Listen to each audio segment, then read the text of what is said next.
Les serviteurs disent au maître: Veux-tu que nous allions enlever l'ivraie? Matthieu 13, 28. En dévoués serviteurs, ils promettent un travail sans fatigue. Ils ne supportent pas de voir la moisson du maître se gâter, peut-être avec le temps.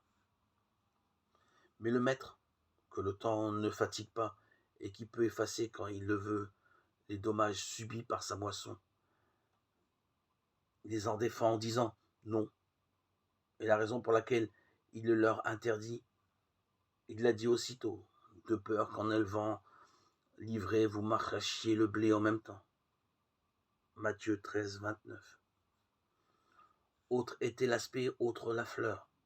Ce qui aujourd'hui était de l'ivraie, demain devenait du blé. Et ce qui à présent était du blé, à l'avenir se changeait en ivraie. Ainsi, celui qu'aujourd'hui on tient pour hérétique, demain devient infidèle, et celui qui à présent est pris pour un pécheur, à l'avenir devient juste. Si la patience de Dieu ne venait pas au secours de l'ivraie, nous n'aurions pas Matthieu le publicain comme évangéliste, ni Paul le persécuteur comme apôtre. Après tout, Ananie demandait à ça arracher le blé quand il se plaignait d'être envoyé à Saül en disant de Paul: Seigneur, quel mal il a fait à tes saints, acte 9, 13.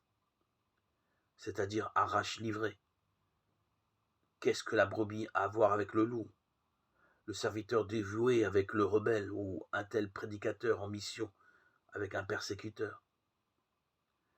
Mais Ananie avait vu Saül, tandis que le Seigneur alors voyait Paul. Quand Ananie parlait du persécuteur, le Seigneur reconnaissait le prédicateur.